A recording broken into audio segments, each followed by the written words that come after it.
Provoked एक British biographical drama है। ये कहानी एक ऐसी भारतीय महिला की है जो ऊपर से देखने पर तो एक कातिल है, जिसने बेरहमी से अपने पति को जिंदा जला दिया। एक आदर्श भारतीय महिला तो हरगिज ऐसा नहीं कर सकती है। वो पूरी इंडियन कम्युनिटी के लिए शर्मिंदगी का कारण है, लेकिन समय बीतने के साथ वो दुनिया के लिए साहस और जज्बे का प्रतीक बन गई।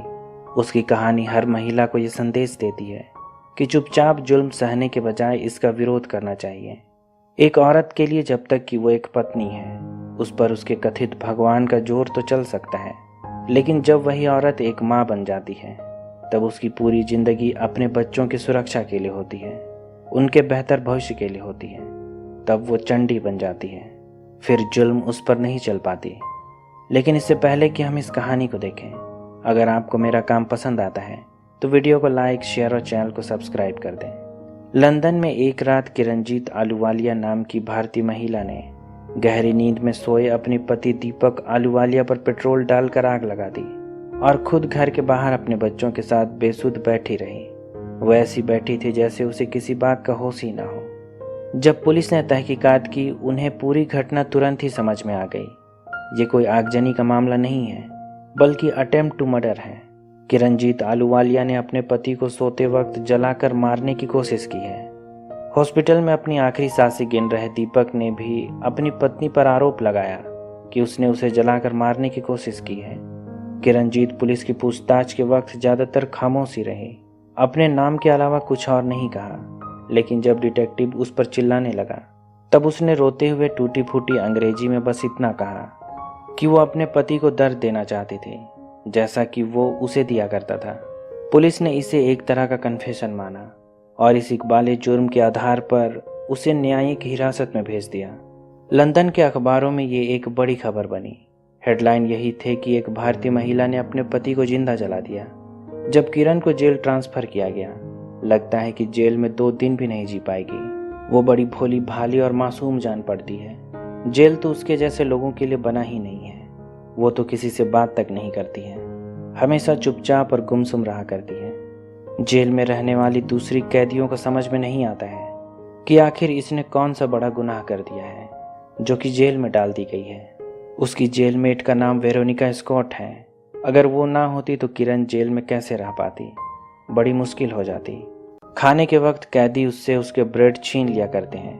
बेचारी कुछ नहीं कर सकती है, ऐसे में तो भूखों मर जाएगी। पर हमेशा उसकी जेलमेट वेरोनिका उसके लिए दूसरों से लड़ती है। एक बार वेरोनिका ने एक कैदी को प्लेट से इतनी जोर से मारा कि उसकी नाक ही तोड़ दी। जेल में रहना है तो अग्रेसिव बनना होगा। इस तरह सिर झुकाकर रहने से काम नहीं चलेगा। जेल में इसी तरह ग्रुप बन जाया करते हैं। अब वो वेरोनिका के ग्रुप में थी। किरण ने जब पूछा कि वो उसे जानती तक नहीं है, फिर उसने उसके लिए लड़ाई क्यों की, तब वेरोनिका कहती है कि वो किसी को दादागिरी करते नहीं देख सकती है। असल में वेरोनिका ने भी उसकी ही तरह अपने पति की हत्या की थी।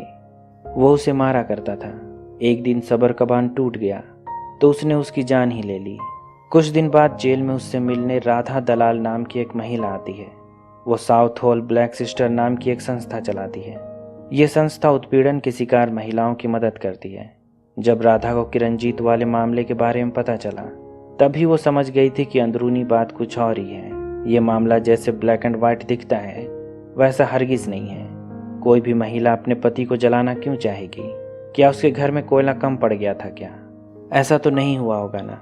कुछ तो बात होगी। जब राधा जेल में किरणजीत से मिलती है और कहती है कि उसकी संस्था उन महिलाओं की मदद करती है जिसके पति उन पर अत्याचार करते हैं, वो उसकी मदद करना चाहती है। राधा के पूछने पर कि जेल में उसके साथ कैसा सलूक हो रहा है, किरण कहती है कि उसे यहाँ आज़ादी का एहसास होता है। इतना काफ़ी है राधा को समझने के लिए कि किरण इतने दिनों तक क्या सह रही थी। किरण की शादी के 10 साल हो चुके हैं, 2 छोटे बच्चे हैं, लेकिन इतने साल लंदन में रहते हुए भी वो अंग्रेजी नहीं सीख सकी, क्योंकि उसके पति के साथ रहते हुए उसे कभी आज़ादी मिली ही नहीं। कहीं आना जाना करे तब तो कुछ सीख सकेगी। पूरा वक्त तो घर की 4 दीवारी में ही बीता करता था। किरणजीत का केस एक अंग्रेज सरकारी वकील लड़ेगी। उसने आज किरण को एक बड़ी बुरी खबर दी। हॉस्पिटल में उसके पति की मौत हो गई। अब तो उस पर हत्या का मुकदमा चलेगा। किरणजीत को इस बात का दुख नहीं है कि उसने अपने पति को मार दिया है, बल्कि उसे तो ये बात तकलीफ दे रही है कि अपने बच्चों से दूर रहना पड़ेगा। इसलिए जब भी उसकी बारी आती है, जेल से वो अपनी सास को फ़ोन करती है ताकि अपने बच्चों से बात कर सके, लेकिन उसकी सास बच्चों को उससे बात करने नहीं देती है। जब ट्रायल शुरू हुआ, किरण के वकील के लिए मुकदमा लड़ना बड़ा मुश्किल था, क्योंकि किरण ने अपने डिफेंस में कुछ भी नहीं कहा। सारी सुनवाई जैसे एक पक्षीय रही। उसने अपने पति को क्यों मारा, इस पर ज्यूरी ने ज़्यादा गौर नहीं किया, बल्कि कैसे मारा इसी पर बहस होती रही। किरणजीत की सास ने भी गवाही दी कि वो एक नंबर की घमंडी औरत है और हमेशा उसके बेटे पर हुक्म चलाती थी। मौकाए वारदात पर मौजूद कांस्टेबल ने भी यही गवाही दी कि जब किरणजीत को वारदात की जगह से पकड़ा गया था, तब वो पूरे होशो हवास में थी। हालांकि डिफेंस के वकील ने उस डॉक्टर को गवाह के रूप में पेश भी किया, जिसके पास एक दफ़े किरणजीत का पति उसे इलाज के लिए लेकर गया था। उस समय उसके शरीर पर पड़े चोट घरेलू हिंसा की साफ गवाही देते थे, पर किरणजीत ने डॉक्टर के पूछने पर कह दिया कि वो घर में गिर गई थी, इसलिए डॉक्टर की गवाही भी घरेलू हिंसा की पुष्टि नहीं कर सकी। लेकिन चूंकि किरणजीत ने सोते हुए अपने पति को जलाया था, इसलिए वकील उसकी दलील के लिए किसी भी तरह के सेल्फ डिफेंस वाला एंगल फिट नहीं कर सकती थी और न ही इसे आवेश में आकर की गई हत्या साबित कर सकती थी। कोर्ट के लिए तो ये एक सोची समझी साजिश के तहत की गई हत्या है। कोर्ट ने किरणजीत को 12 साल की कड़ी सजा सुनाई। जैसे जैसे जेल में उसका समय बीत रहा था, वो पहले से कहीं ज़्यादा कॉन्फिडेंट होने लगी थी। थोड़े समय में ही वो जेल के सारे रंग ढंग सीख गई थी। यहाँ रहते हुए वेरोनिका ने भी उसे ठीक ठाक इंग्लिश सिखा दी। किरणजीत के जेल में रहते हुए अब लगभग 1 साल बीत गए थे। एक दिन राधा उससे मिलने आई और कहा कि वो अपने सजा के खिलाफ अपील कर सकती है। अपने लिए नहीं तो अपने बच्चों के खातिर उसे अपनी कहानी दुनिया को सुनानी चाहिए। इससे कोर्ट में उसका पक्ष मजबूत होगा। पर शुरू में किरण हिचकिचाती है, लेकिन बच्चों से मिलाने की शर्त पर वो अपनी कहानी दुनिया को बताने के लिए राजी हो जाती है। राधा के लिए भी यही एक मौका है जब वो किरणजीत का भरोसा जीत सकती है। पर चूंकि उसकी सास कभी भी बच्चों को उससे मिलने जेल नहीं आने देगी, उसने एक फर्जी कोर्ट ऑर्डर बनाकर उसकी सास को डराया कि अगर वो उसके बच्चों को उससे मिलने से रोकेगी तो उसे भी जेल की हवा खानी पड़ सकती है। पर किरण की कहानी का तब तक कोई फायदा नहीं होगा जब तक कि कोर्ट में इसे सुना ना जाए। पर किरण के पास एक प्राइवेट वकील हायर करने के पैसे नहीं हैं। तब उसकी जेलमेट वेरोनिका ने उसकी मदद की। उसका भाई एक बड़ा लो फर्म चलाता है। वेरोनिका ने आज तक अपने भाई की कभी मदद नहीं ली। अपने खुद के केस के लिए भी उसने उसे परेशान नहीं किया। पर जाहिर है कि किरण से उसकी अच्छी बनती है, जरूर वो उसके लिए कोई मायने तो रखती होगी। इसलिए उसके भाई ने भी अपनी बहन के खातिर किरण का केस लड़ने की बात मान ली। वो इसके पैसे नहीं लेगा। आखिर वेरोनिका ने पहली बार उससे कोई मदद मांगी थी। राधा की वजह से किरण ने भी अपनी कहानी लिखनी शुरू की। उसने शादी के बाद से अब तक की सारी घटना का जिक्र किया।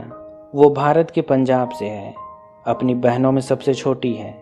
वो पढ़ना चाहती थी, पर उसकी माँ ने उसकी शादी करा दी।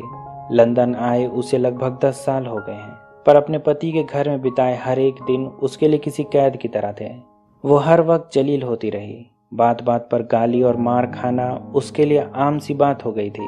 शादी के कुछ ही दिन बाद से उसके पति ने अपना असली रंग दिखलाना शुरू कर दिया था। वो उसे किसी से बात करने नहीं देता। पड़ोस की महिलाओं से भी मिलना मुश्किल था। जब वो प्रेग्नेंट थी, उसने उसे सीढ़ियों से धकेल कर नीचे गिरा दिया था। सारे पैसे शराब और वेश्याओं पर उड़ा दिया करता था। ना उसे बच्चों की पढ़ाई की परवाह थी और ना ही उनके भविष्य की। अगर वो पैसे बचाकर रखती भी तो उसे मार पीट कर उसे छीन लेता था। उसने ना सिर्फ उसका शारीरिक उत्पीड़न किया, बल्कि मानसिक रूप से भी लाचार बना दिया था। सोचने समझने तक की ताकत नहीं बची थी। राधा ने किरणजीत की यह सारी कहानी अपने संस्था के माध्यम से सबके सामने रखी। टीवी पर भी इसे ब्रॉडकास्ट किया गया। जब किरणजीत की कहानी ने समर्थन जुटाना शुरू किया, तो उस कांस्टेबल ने भी जो मौकाए वारदात पर सबसे पहले पहुंचा था, उसने कबूल किया कि उसने गवाही में झूठ कहा था। वो तब पूरे होशो-हवास में नहीं थी, लेकिन उस समय बदहवास थी, जैसे किसी सदमे में हो। 3 साल बाद जब किरण के मामले की फिर से सुनवाई हुई, तो इस बार वो पहले से कहीं ज़्यादा कॉन्फिडेंट दिख रही थी, जैसे जेल में रहते हुए उसका नया जन्म हुआ हो। इस बार कोर्ट ने हर उस पक्ष पर ध्यान दिया जिसे पहले सुनवाई के वक्त नज़रअंदाज कर दिया गया था। इसमें उस साइकेट्रिस्ट की शुरुआती रिपोर्ट भी शामिल है, जिसमें उसने किरण की दिमागी हालत को अस्थिर बताया था।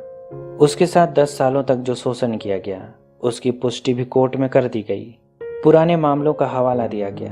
अब ये मामला सोची समझी हत्या के बजाय हत्या के लिए उकसाने का बन गया। कोर्ट ने 12 साल की उसकी सजा को माफ कर दिया और अब तक 3.5 साल जो उसने जेल में बिताए थे उसे ही नई सजा की अंतिम मियाद मानकर जेल से रिहा कर दिया गया। जब वो जेल से छूटी तो मीडिया में उसी के चर्चे थे। लोगों की भीड़ उसके समर्थन में नारे लगा रही थी कि रंजीत को न्याय सिर्फ इसलिए मिल सका क्योंकि राधा ने इस पर बड़ी मेहनत की थी। उसकी बड़ी बहन के साथ भी ऐसा ही कुछ हुआ था। 6 साल तक वो अपने पति का शोषण सहती रही। जब भी राधा अपनी बड़ी बहन से उसके चोटों के बारे में पूछा करती थी तब वो कहती थी कि उसे सोफे से चोट लग गई या घर में गिर गई थी। पता नहीं वो अपने पति को क्यों बचाया करती थी। एक दिन अपने पति के उत्पीड़न से तंग होकर उसकी बहन ने आत्महत्या कर ली। यही वजह थी कि राधा ने किरण वाले केस में उसे न्याय दिलाने के लिए अपनी जान लगा दी। किसी ने नहीं सोचा था कि लंदन की यह मिलहुड जेल किसी के जीवन को बेहतर भी बना सकती है, पर यह किरण के लिए कभी जेल थी ही नहीं। ये तो उसके लिए आज़ादी की तरफ उसका पहला कदम था। कि रंजीत आलूवालिया की कहानी एक सच्ची घटना पर आधारित है। उम्मीद करता हूँ कि यह कहानी आपको पसंद आई होगी। अगर ऐसा है तो वीडियो को लाइक, शेयर और चैनल को सब्सक्राइब कर दें। अभी तक बने रहने के लिए शुक्रिया।